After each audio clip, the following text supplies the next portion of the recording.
स्वागत है दोस्तों आपके अपने YouTube चैनल GIC टेक्निकल में।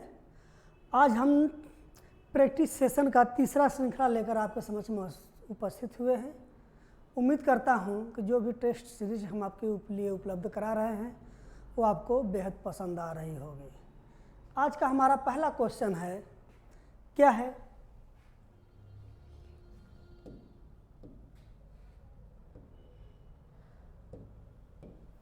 दिया है कौन सा प्रदेश भारत का सबसे बड़ा बॉक्साइट का उत्पादक है। यानी अपने भारत में बॉक्साइट का उत्पादक के क्षेत्र में सबसे बड़ा उत्पादक राज्य के लिए कौन जाना जाता है, तो वो हमारा इसमें 4 ऑप्शन दिया गया है। एक गुजरात दिया है, राजस्थान दिया है, उड़ीसा दिया है और मध्य प्रदेश दिया है। इन 4 राज्यों में ये बताना है कि बॉक्साइट के लिए सर्वाधिक उत्पादक राज्य कौन सा है भारत में, तो वो हो जाएगा हमारा ये उड़ीसा। क्लियर? आगे देखते हैं नेक्स्ट क्वेश्चन।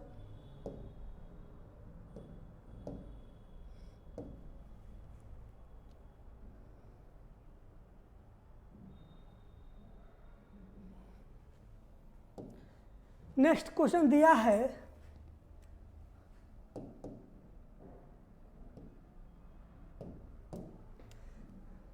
पगलाडियाबाद परियोजना किस राज्य में स्थित है? पगलाडियाबाद परियोजना किस राज्य में स्थित है? ठीक, अरुणाचल प्रदेश, सिक्किम, असम, पश्चिम बंगाल। इन 4 ऑप्शनों में जो हमारा सही आंसर हो जाएगा वो हो जाएगा असम। असम राज्य में ही पगलाडियाबाद परियोजना स्थित है। क्लियर? आगे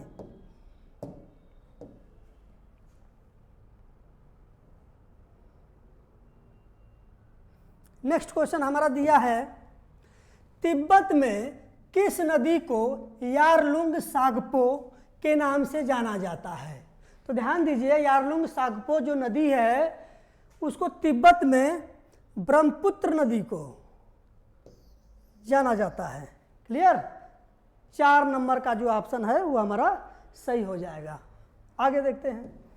आज थोड़ा सा हम इसका एक्सप्लेनेशन नहीं कर रहे हैं क्योंकि ये हमारा प्रैक्टिस सेट है, इसमें हम क्वेश्चन और उसका आंसर बताते चलेंगे, थोड़ा इसमें समय बच जाएगा हमारा।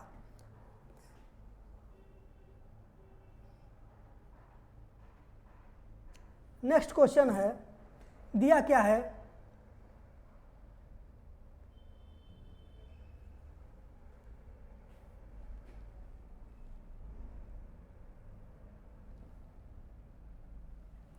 क्या है?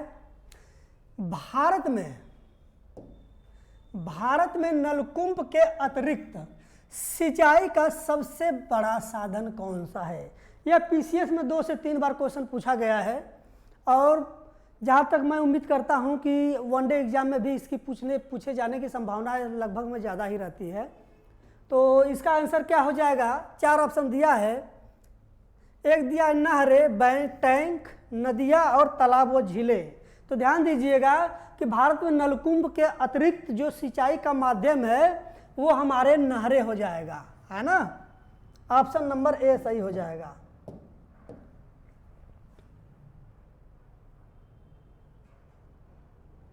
नेक्स्ट क्वेश्चन क्या है हमारा? देखिए, मिजोरम की फागपुई को अन्य किस नाम से जाना जाता है?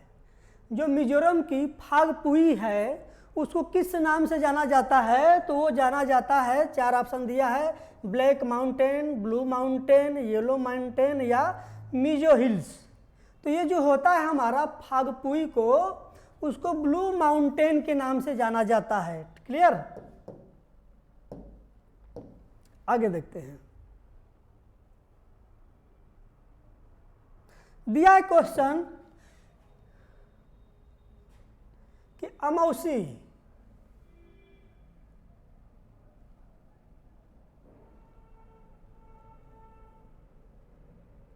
ठीक क्या है? अमौसी हवाई अड्डा किस राज्य में स्थित है ना? तो देखिए, केरल, तमिलनाडु, आंध्र प्रदेश, उत्तर प्रदेश। तो जो हमारा ये अमौसी हवाई अड्डा है ये हमारा उत्तर प्रदेश के लखनऊ में है। कहाँ पे है? लखनऊ में। ठीक, आगे देखते हैं।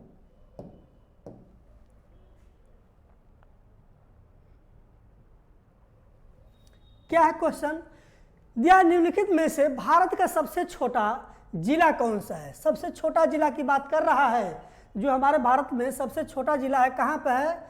अलापुजहा, दौसा, माहे, तिरप, है ना। तो ध्यान दीजिए, जो माहे है ये हमारे भारत का सबसे छोटा जिला है। क्लियर? आगे अगर हम वही बात करें सबसे बड़ा जिला, तो हमारा हो जाएगा कच्छ। ठीक, कच्छ कहाँ है? गुजरात में। आगे देखते हैं।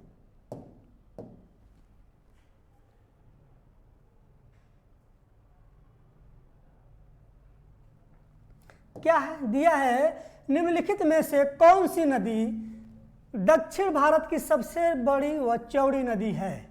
तो ध्यान दीजिएगा, क्वेश्चन में दिया है कि कौन सी नदी है जो दक्षिण भारत की सबसे बड़ी और चौड़ी नदी मानी जाती है। ऑप्शन में दिया है कृष्णा नदी, गोदावरी नदी, नर्मदा नदी, ताप्ती नदी। तो जो हमारा सही आंसर हो जाएगा वो हो जाएगा गोदावरी नदी। ठीक, ये जो है आंध्र प्रदेश और तेलंगाना के, आंध्र प्रदेश कर्नाटक के सीमाओं को साझा भी करती है। आगे देखते हैं।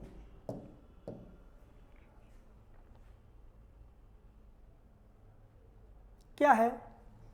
क्वेश्चन नंबर 9, निम्नलिखित में से कौन सा नदी के ऊपर बना पुल भारत का सबसे लंबा पुल है ना। यानी कि निम्नलिखित में से कौन सा नदी के ऊपर बना पुल भारत का सबसे लंबा पुल है? दिया है ऑप्शन में रविंद्र सेतु, महात्मा गांधी सेतु, अन्ना इंदिरा गांधी ब्रिज और राजीव सेतु। तो इसका आंसर जो हो जाएगा हमारा option number B, Mahatma Gandhi सेतु। क्लियर?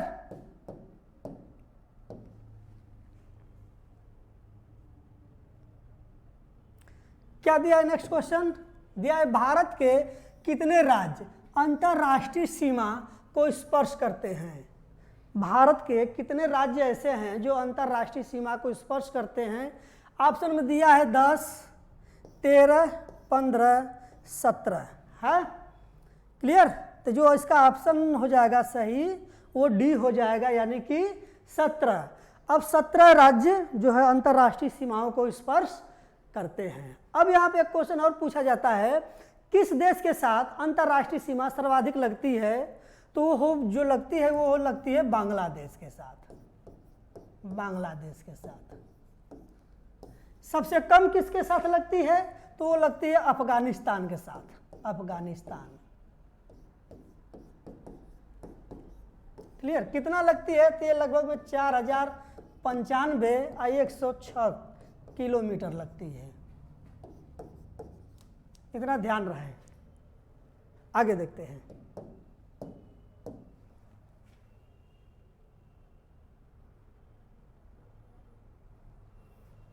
क्या है? क्वेश्चन नंबर 11 दिया है। ऑप्शन क्या है कि बराक घाटी भारत के किस राज्य में स्थित है? बराक घाटी भारत के किस राज्य में स्थित है? ठीक,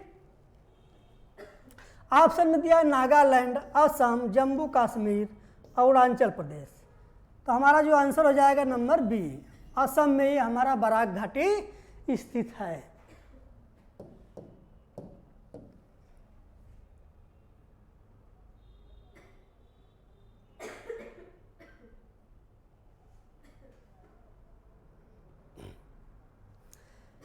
क्या है क्वेश्चन? ग्रैंड ट्रंक रोड दक्षिण एशिया की सबसे पुरानी व लंबी सड़क में से एक है। यह किन देशों से होकर गुजरती है? ठीक, क्या दे रहा है कि ग्रैंड ट्रंक रोड दक्षिण एशिया की सबसे बड़ी व सबसे लंबी सड़कों में से एक है। वो जो कितने देशों से होकर गुजरती है? तो ऑप्शन में दिया है ए में भारत, बांग्लादेश, भारत पाकिस्तान बांग्लादेश, और ऑप्शन नंबर डी में दिया है भारत और भूटान। तो जो हमारा आंसर हो जाएगा ये सी हो जाएगा, भारत, पाकिस्तान और बांग्लादेश में ग्रैंड ट्रंक रोड गुजरती है, जो सबसे लंबी और चौड़ी है। ठीक, आगे देखते हैं।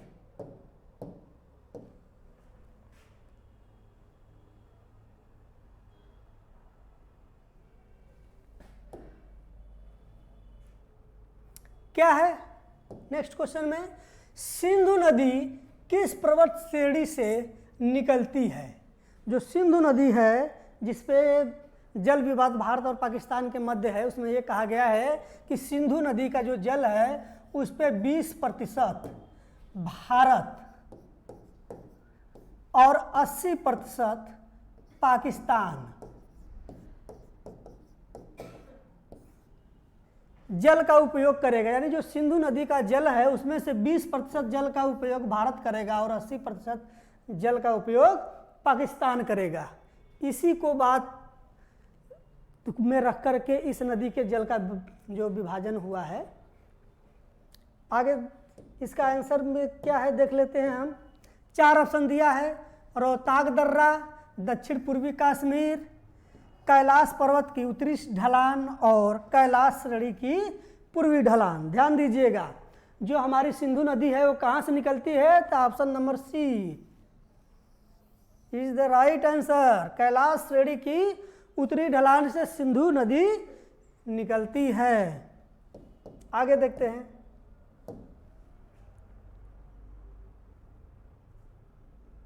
क्या है क्वेश्चन नंबर 14, महाराष्ट्र सरकार द्वारा बनाया जा रहा बबली प्रोजेक्ट किस नदी पर स्थित है? महाराष्ट्र सरकार एक प्रोजेक्ट बना रही है जिसका नाम है बबली, और वो जो बबली प्रोजेक्ट है वो किस नदी पर है उसके बारे में पूछ रहा है। तो नदी का नाम दिया है भीमा नदी ऑप्शन नंबर ए में, बी में दिया है गोदावरी नदी, सी में कृष्णा नदी और डी में पैनगंगा। तो इसका सही आंसर क्या हो जाएगा बताइए? प्रश्न 14 का जो सही आंसर हो जाएगा वो हो जाएगा गोदावरी नदी।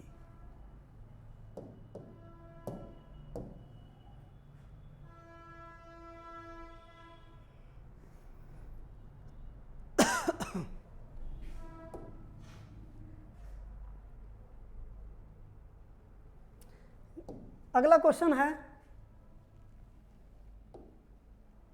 क्या है, निम्नलिखित में से कौन सा पदार्थ आरएनए तथा डीएनए दोनों में पाया जाता है? आरएनए और डीएनए में वो कौन सा पदार्थ है जो दोनों में पाया जाता है? ऑप्शन दिया है एडेनिन, बी में दिया है थायमिन, सी में यूरेसिल, डी में इनमें से कोई नहीं। तो ध्यान दीजिएगा, ये जो एडेनिन है ये दोनों में पाया जाता है। इसमें 4 प्रकार की श्रृंखलाएं होती हैं। क्या होता है? एडेनिन होता है, एक होता है गुआनिन, एक होता है साइटोसिन, एक होता है थायमिन। ये 4 प्रकार के पदार्थ पाए जाते हैं जो डीएनए में मौजूद होते हैं। उन्हीं में से एक जो एडेनिन है ये डीएनए आरएनए दोनों में पाया जाता है। क्लियर? आगे देखते हैं। ऑप्शन नंबर ए इसका सही हो जाएगा।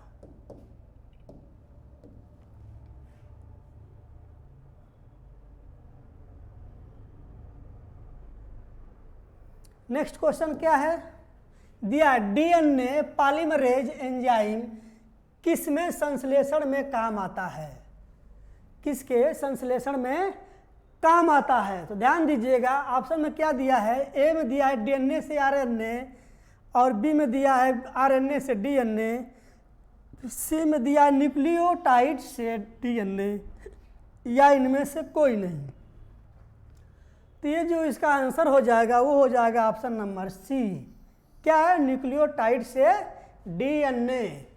यही जो है डीएनए पॉलीमराइज एंजाइम संश्लेषण में काम आता है। आगे देखते हैं।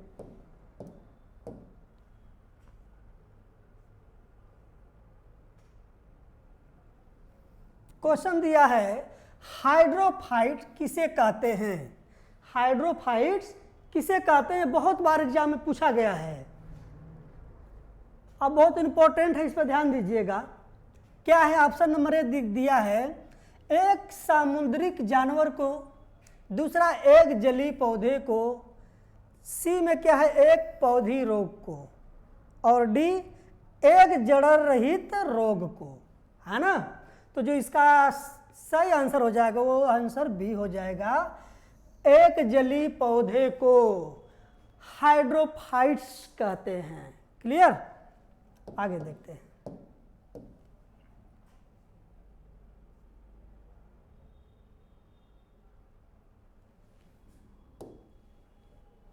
क्या है क्वेश्चन दिया है, अल्का केराटिन एक प्रोटीन है जो उपस्थित रहता है।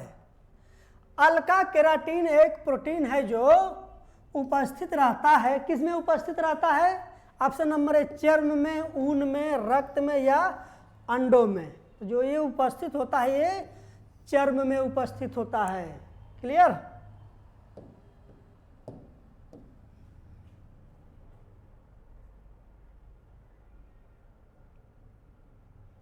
नेक्स्ट क्वेश्चन क्या कह रहा है, निम्नलिखित में से किसका निर्माण हमारे शरीर में नहीं होता? ऑप्शन दिया है, ऑप्शन ए में दिया है vitamin A, protein, enzyme, hormones, है ना। तो देखिए प्रोटीन भी हमारा शरीर निर्माण करता है और एंजाइम का भी निर्माण हमारे शरीर में होता है, हार्मोन्स का भी होता है। लेकिन पूछा कि नहीं होता है, तो ये जो इसका आंसर हो जाएगा वो हो जाएगा option number A, vitamin A का निर्माण हमारे शरीर में नहीं होता है। आगे देखते हैं।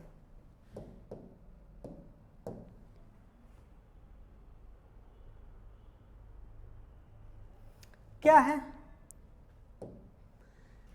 किसके द्वारा ट्रिप्सिनोजन एंजाइम का स्रावण होता है? यानी जो ट्रिप्सिनोजन होता है एंजाइम हमारे शरीर में, उसका स्रावण किसके द्वारा होता है? ऑप्शन नंबर में दिया है ए, अमाशय, ग्रहणी, अग्नाशय, यकृत, है ना। तो जो पैनक्रियाज होता है, ऑप्शन नंबर सी, अग्नाशय जो होता है, इसी के द्वारा ट्रिप्सिनोजन एंजाइम का स्रावण हमारे शरीर से होता है।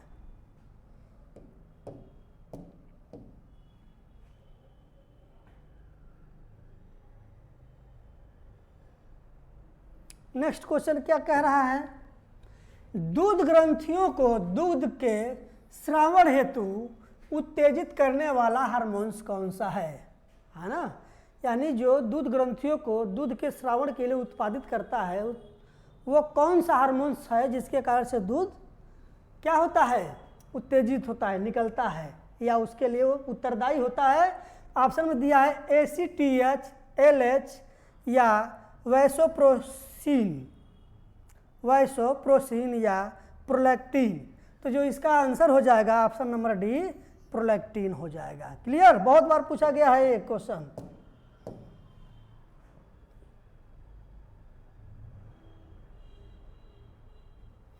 क्या है क्वेश्चन 22 दिया है, फेफड़ों की हीमोग्लोबिन में ऑक्सीजन में कितने अणु लगते हैं? फेफड़ों की हीमोग्लोबिन में ऑक्सीजन के कितने अणु लगते हैं? ऑप्शन नंबर दिया कौन सा है 22 में कितना ऑप्शन दिया है? ए में दिया है 4, बी में दिया है 2, सी में दिया है 3, ए में दिया है, डी में दिया है 1। तो इसका आंसर क्या हो जाएगा बताइए फटाक से। इसका आंसर ए, यानी कि जो होता है अणुओं की संख्या वो हो जाती है 4। आगे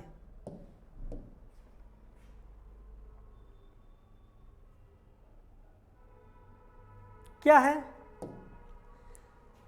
भारतीय संविधान की व्याख्या करने वाली अंतिम संस्था कौन सी है? देखिए भारतीय संविधान की जो व्याख्या करने वाली अंतिम संस्था है कौन सी है? ऑप्शन में दिया है, ऑप्शन में ए में दिया है सुप्रीम कोर्ट, बी में संसद, सी में लोकसभा, डी में राष्ट्रपति। यानी चारों में से जो सभी चारों पद की बात करें तो संवैधानिक पदों में पदक्रम में बड़े बड़े पद हैं। अब इनमें से अंतिम वो संस्था कौन सी है जो संविधान की व्याख्या करती हो? तो जो इसका आंसर हो जाएगा वो हो जाएगा सुप्रीम कोर्ट। क्लियर।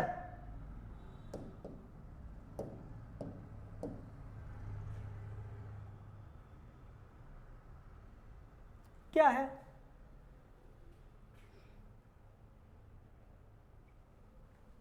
क्या दिया क्वेश्चन? भारतीय संविधान के अनुसार किसी राज्य की विधानसभा में अधिकतम कितने सदस्य हो सकते हैं? तो देखिए, ये जो कह रहा है राज्य विधानसभा में अधिकतम सीटों की जो संख्या की बात की जाती है वो कितनी होगी, चाहे किसी भी राज्य की हो। तो ऑप्शन ए में दिया है 500, 550, 600 और 700। तो जो इसका आंसर हो जाएगा वो हो जाएगा 500, ऑप्शन नंबर ए। यानी किसी भी राज्य की विधानसभा सीटों की जो संख्या होगी 500 से अधिक नहीं होगी। और कम की बात की जाए तो 60 से कम नहीं होगी। ये भी ध्यान दीजिएगा कि 500 से अधिक नहीं होगी और 60 से कम नहीं होगी।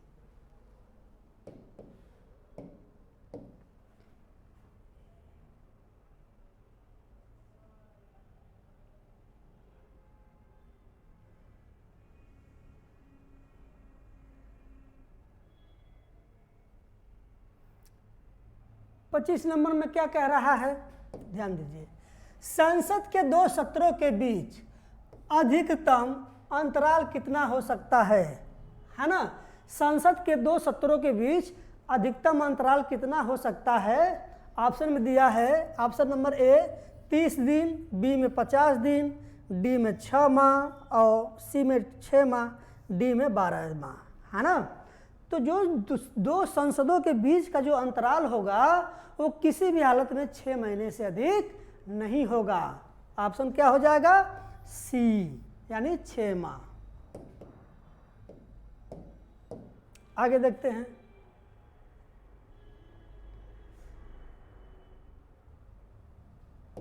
क्या है क्वेश्चन?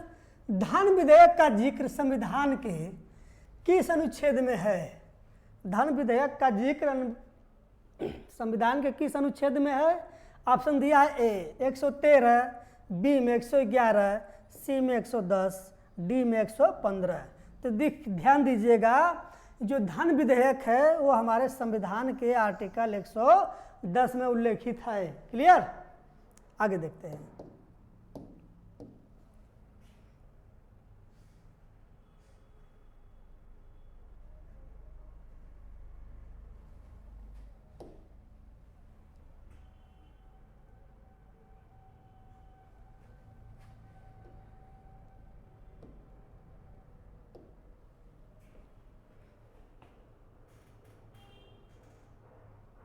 ये क्वेश्चन थोड़ा लंबा है, क्वेश्चन हम पढ़ा दे रहे हैं, फिर ऑप्शन दिखा देते हैं। ठीक, क्या है क्वेश्चन? या फिर रुक जाइए।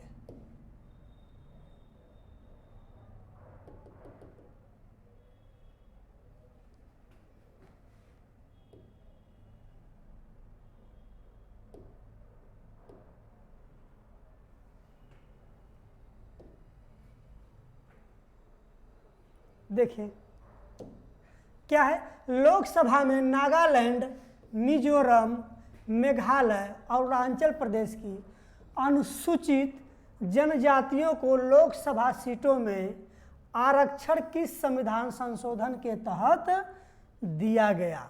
यानी कह रहा है नागालैंड, मिजोरम, मेघालय और अरुणाचल प्रदेश की अनुसूचित जनजातियों की सीटों में आरक्षण किस संविधान संशोधन के तहत दिया गया? ऑप्शन में दिया है,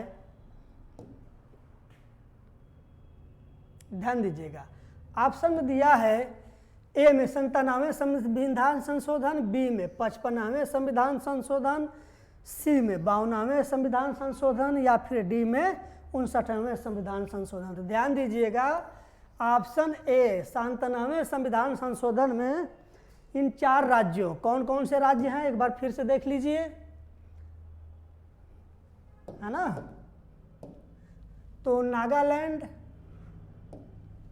मिजोरम, मेघालय और अरुणाचल प्रदेश, इन 4 प्रदेश की जनजातियों के लिए लोकसभा में सीटों का जो आवंटन है वो हमारे ऑप्शन नंबर ए 97वें संविधान संशोधन के द्वारा दिया गया, एक आरक्षण के रूप में। क्लियर? आगे देखते हैं।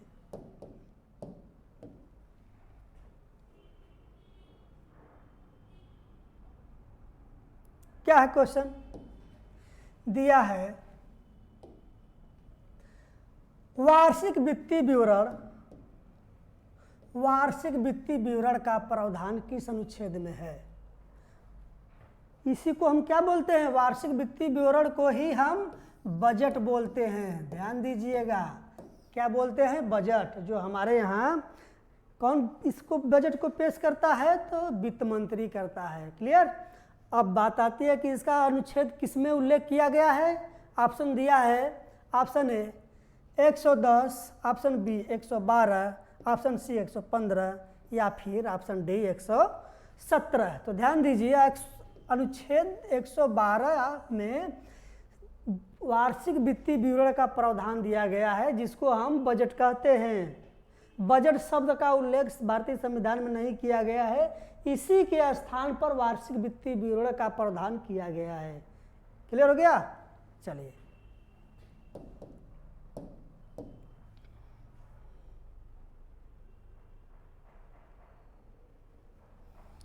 क्या क्वेश्चन?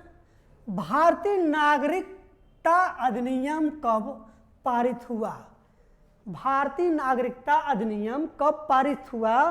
जो हमारे आपके सामने उपस्थित है ऑप्शन में, ए 1948, बी 1950, सी 1951 या फिर डी 1955। तो जो इसका राइट आंसर हो जाएगा ऑप्शन नंबर डी, 1955 में भारतीय नागरिकता अधिनियम को पारित किया गया था।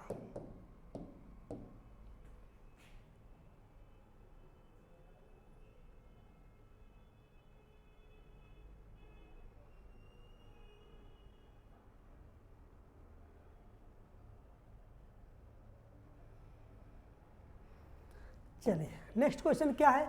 महिला आयोग के राष्ट्रीय अध्यक्ष को कौन नियुक्त या नामांकित करता है?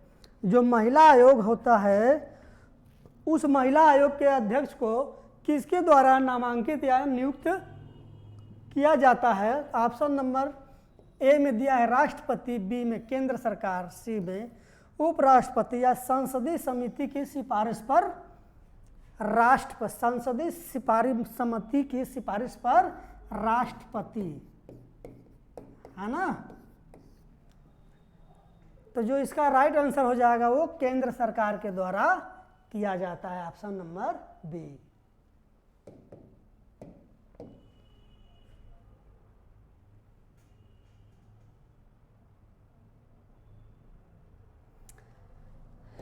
नेक्स्ट क्वेश्चन क्या है? ईवीएम, जिसको बोलते हैं इलेक्ट्रॉनिक वोटिंग मशीन,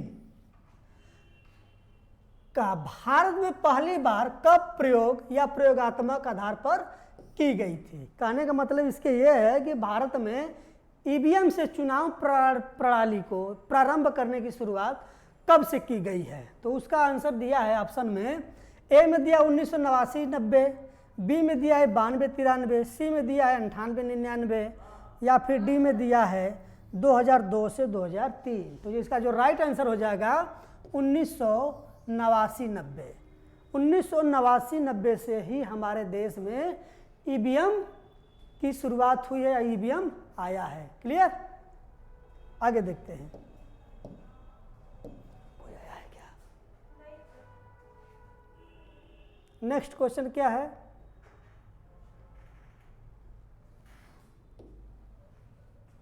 दिया है, भारतीय संविधान के किस अनुच्छेद में संविधान संशोधन का प्रस्ताव है? यानी जो संविधान संशोधन की प्रक्रिया का उल्लेख भारतीय संविधान के किस अनुच्छेद में किया गया है?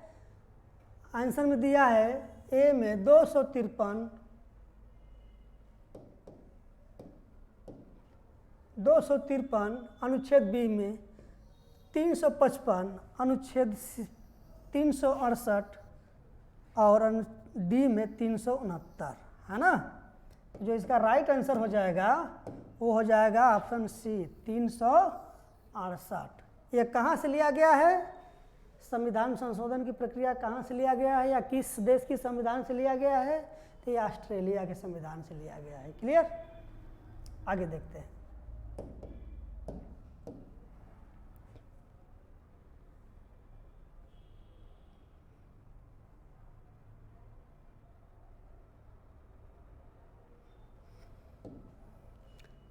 भारतीय संविधान में 29 अगस्त 1947 किसके लिए जाना जाता है? यानी जो 29 अगस्त 1947 है वो किस खास महत्व के लिए वो दिन जाना जाता है? तो ऑप्शन में दिया है इसका, ए में क्या कह रहा है? संविधान सभा की स्थापना, प्रारूप समिति की स्थापना, संविधान सभा द्वारा संविधान मान्य कर लिया गया, या फिर डी में क्या दिया है? इनमें से कोई नहीं, है ना, इनमें से कोई नहीं। तो ये जो है 29 अगस्त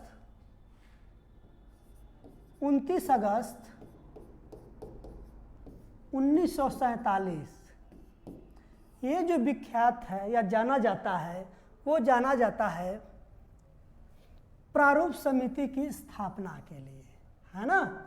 यानी कि 29 अगस्त 1947 को प्रारूप समिति की स्थापना की गई थी।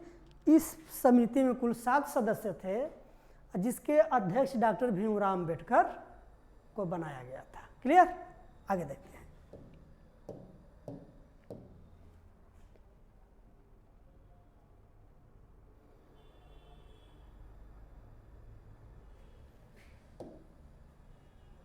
क्या है?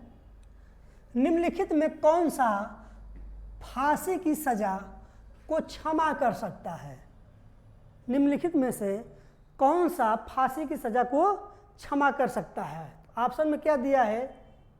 ए राष्ट्रपति राज्यपाल, बी राष्ट्रपति उपराष्ट्रपति, सी राष्ट्रपति उपराष्ट्रपति राज्यपाल, या फिर डी राष्ट्रपति, है ना।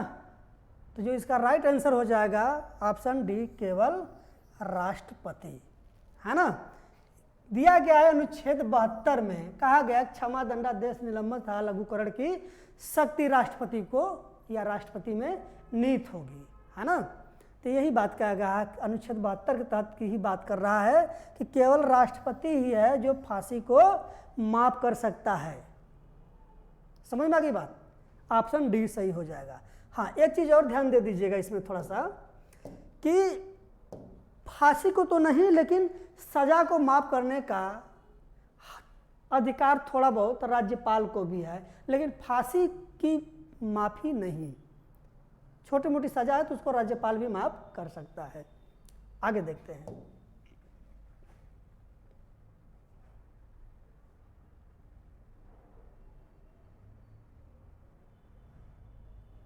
दिया है क्वेश्चन क्या है कि भारत में 3 स्तरीय पंचायत प्रणाली की कितनी जनसंख्या से ऊपर वाले राज्यों में है ना। कि भारत में 3 स्तरीय पंचायती प्रणाली जो होती है वो कितनी जनसंख्या पर होती है, ऐसे कहने का मतलब इसका ये है।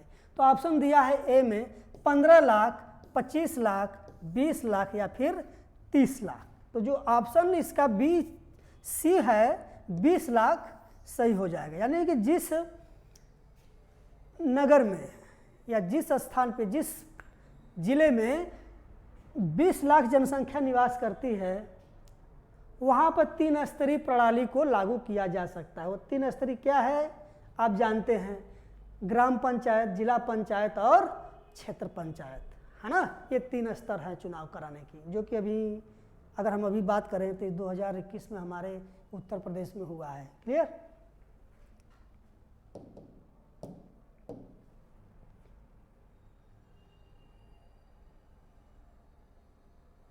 अगला क्वेश्चन क्या है? भारतीय राष्ट्रीय कांग्रेस के लिए सेफ्टी वाल्व का सिद्धांत किसने दिया? यानी कि जो भारतीय राष्ट्रीय कांग्रेस है उसके सेफ्टी वाल्व सिद्धांत किसने दिया था? तो ऑप्शन में जो है हमारा ऑप्शन ए बाल गंगाधर तिलक, बी लाला लाजपत राय, सी बिपिन चंद्र पाल, या डी एम.एन. राय, है ना। इन चारों में से वो कौन है जो कांग्रेस के लिए सेफ्टी वाल्व का सिद्धांत दिया था? क्या हो जाएगा इसका right answer? B Lala Lajpat Rai. Clear? आगे देखते हैं।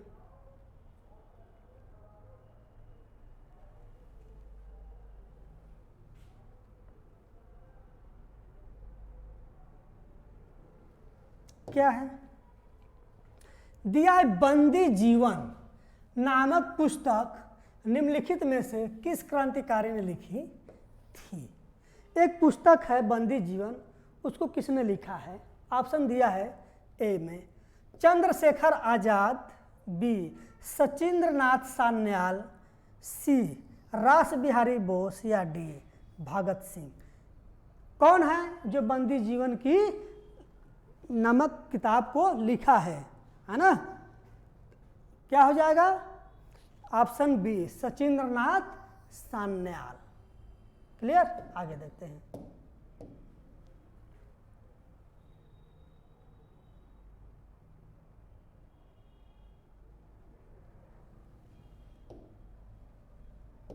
क्या है,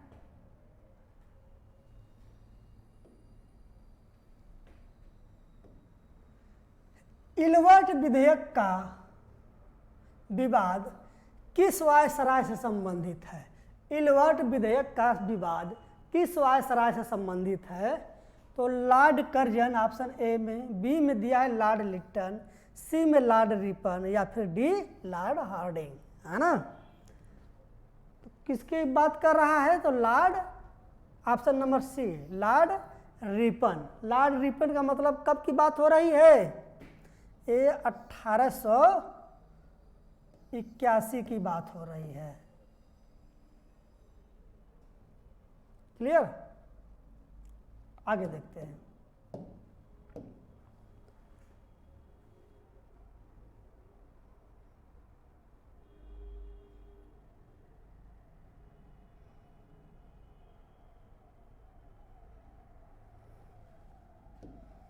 दिया है निम्नलिखित में depressed classes mission of India की स्थापना किसने की।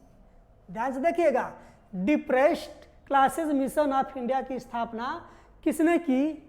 ऑप्शन नंबर में दिया है, ए में दिया है डॉक्टर भीमराव अंबेडकर, विट्ठल रामजी सिंधे, अन्ना भाऊ सादे, शांतिबाई कामले। कौन सा है इसका सही आंसर, कौन सा है बताइए, कौन सा इसका सही आंसर है। तो इसका आंसर बी सही हो जाएगा, विट्ठल रामजी सिंधे। क्लियर, आगे देखते हैं।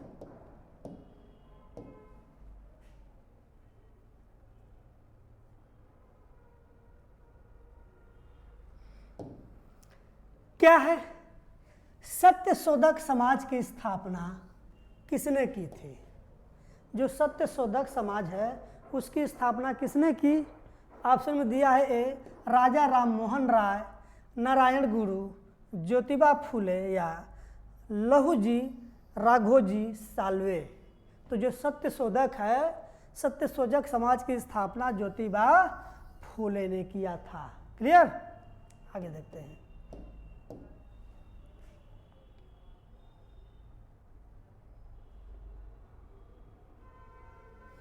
क्या है, ईश्वरचंद्र विद्यासागर 19वीं शताब्दी के महान समाज सुधारक थे।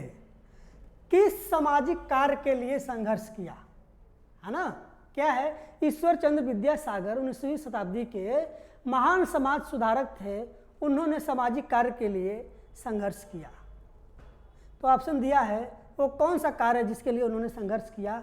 ऑप्शन दिया है ए महिला शिक्षा, विधवा पुनर्विवाह, बी सी में दिया सती प्रथा की समाप्ति, डी में दिया है छुआछूत, है ना। तो हमारा जो आंसर हो जाएगा वो विधवा पुनर्विवाह। क्लियर, यानी कि विधवा पुनर्विवाह पर इन्होंने बहुत प्रयास किया है, विधवा पुनर्विवाह को समाप्त करने के लिए। आगे देखते हैं।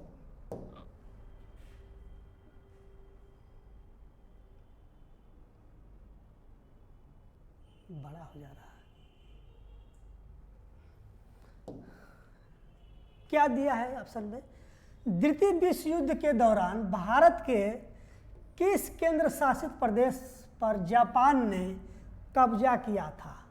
यानी जो द्वितीय विश्व युद्ध चल रहा था उस टाइम, उस समय की बात है कि भारत के किस केंद्र शासित प्रदेश पर जापान ने कब्जा किया था। तो ऑप्शन में क्या दिया है, ए लक्षद्वीप पर किया था, दूसरा बी में गोवा दमन द्वीप, सी पांडिचेरी, है ना, या फिर डी में क्या है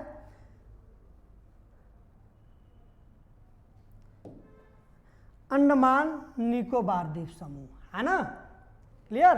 तो इसका जो आंसर हो जाएगा वो डी ही हो जाएगा, अंडमान निकोबार द्वीप समूह, है ना।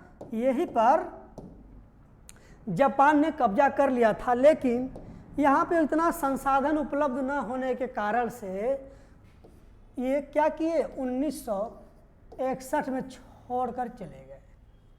कब्जा तो जरूर किए थे, लेकिन यहाँ पे कोई विशेष प्रकार का संसाधन न होने के कारण से जापानी 1961 में छोड़कर चले गए। आगे देखते हैं।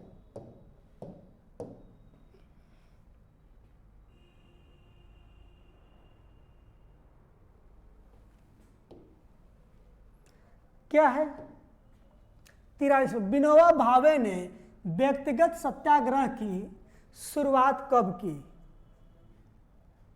विनोबा भावे ने व्यक्तिगत सत्याग्रह की शुरुआत कब की? Option A 1939, B 1940, C 1941, D 1942। तो ध्यान दीजिएगा, इसका जो राइट आंसर हो जाएगा ऑप्शन बी, यानी 1940 में व्यक्तिगत सत्याग्रह की शुरुआत किसने की? विनोबा भावे ने की। आगे देखते हैं क्या है। भारत में राष्ट्रीय उत्पाद, भारत में राष्ट्रीय उदारवादी संघ की स्थापना किस वर्ष की गई? भारत में राष्ट्रीय उदारवादी संघ की स्थापना किस वर्ष की गई, है ना। ऑप्शन क्या है 1915 ए में कह रहा है, ऑप्शन बी 1918, ऑप्शन सी 1919 या फिर ऑप्शन डी 1921। किसमें की गई थी? तो इसका जो राइट आंसर हो जाएगा वो हो जाएगा 1919। क्लियर। आगे देखते हैं।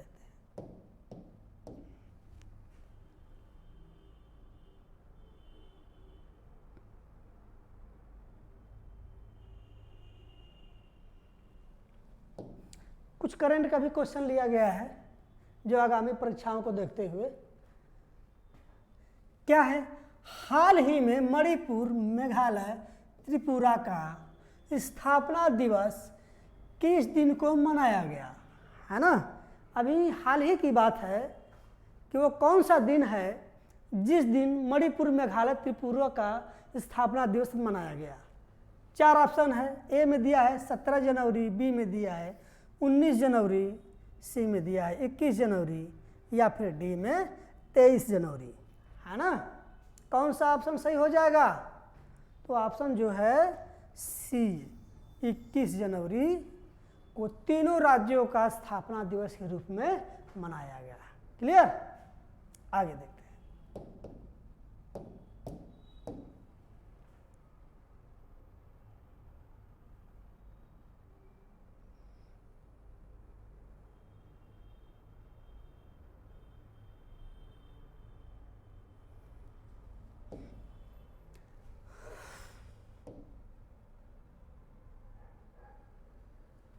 क्या है क्वेश्चन,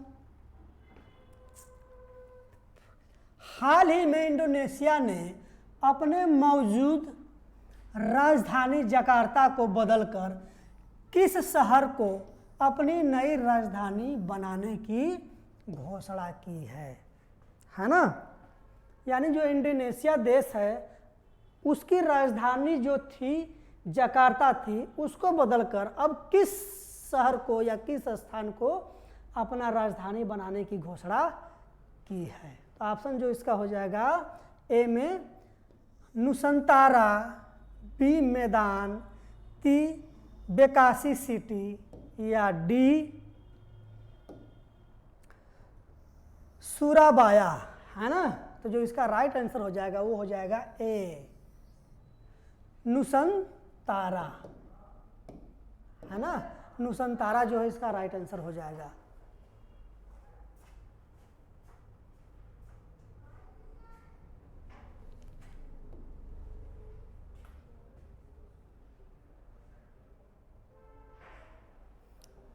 क्या है 47 नंबर का क्वेश्चन, हाल ही में केंद्र सरकार ने राष्ट्रीय सफाई कर्मचारी आयोग का कार्यकाल कब तक बढ़ा दिया है।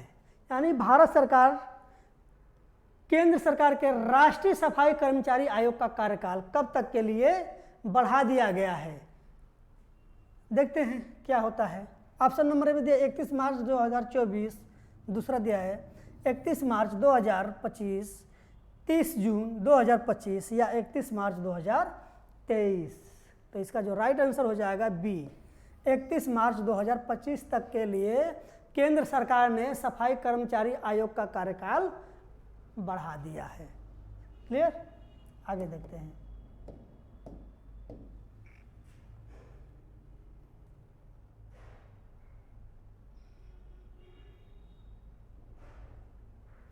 क्या है, हाल ही में यूनिवर्सिटी प्रेस ने एंग्जाइटी को वर्ष 2021 का children word of the year घोषित किया गया है या किया गया है। ठीक, किस यूनिवर्सिटी को children word of the year घोषित किया गया है। ऑप्शन में देखिएगा, ए में कह रहा हार्वर्ड यूनिवर्सिटी, बी में कह रहा ऑक्सफोर्ड यूनिवर्सिटी, डी में स्टैनफोर्ड यूनिवर्सिटी, सी में मिशिगन यूनिवर्सिटी, है ना। इनमें से कौन सी यूनिवर्सिटी है जिसको children word of the year घोषित किया गया है 2021 के लिए। तो इसका जो राइट आंसर हो जाएगा वो हो जाएगा ऑक्सफोर्ड यूनिवर्सिटी। चलिए आगे देखते हैं।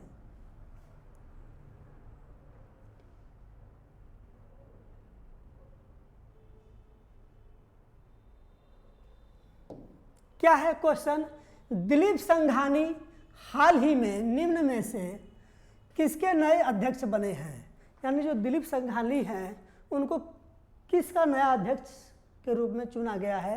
तो ऑप्शन नंबर ए इफ्को, दूसरा Pusa, option number C SEBI, D में ICAR, है ना।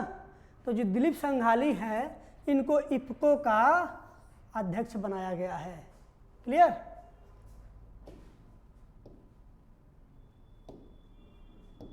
आगे देखते हैं।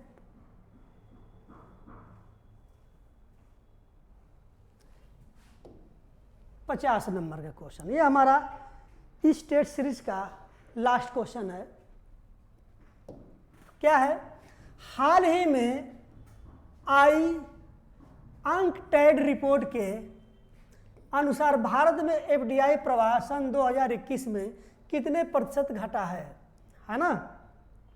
क्या है, आई अंकटैड रिपोर्ट के अनुसार भारत में FDI प्रवाह सन 2021 में कितने प्रतिशत घटा। बहुत ही महत्वपूर्ण क्वेश्चन, लिख लीजिए। किसी भी एग्जाम में आने की चांसेस 100% है। ऐसे ही क्वेश्चन ज़्यादा पूछा जाता है। क्या है, ऑप्शन नंबर ए 25%, बी 26%, सी 30% या डी 19%, है ना। तो जो भारत का FDI प्रवाह 2021 का है उसमें 26% की कमी आई है। क्लियर, चलिए। तो दोस्तों ये था हमारा आज का प्रैक्टिस सेट तीसरा 3 का 50 प्रश्न। उम्मीद करता हूँ कि आपको यह टेस्ट सीरीज का जो 50 क्वेश्चन है बहुत अच्छे से समझ आया होगा, आपको पसंद आया होगा।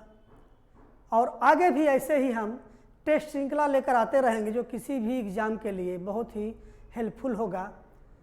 और हमारे वीडियो पसंद आए तो लाइक और सब्सक्राइब करना ना भूलें, ताकि जब भी कोई भी हमारी श्रृंखला वीडियो बने तो उसकी नोटिफिकेशन जाए सबसे पहले आपके पास। धन्यवाद। लाइक, सब्सक्राइब, शेयर करना ना भूलें।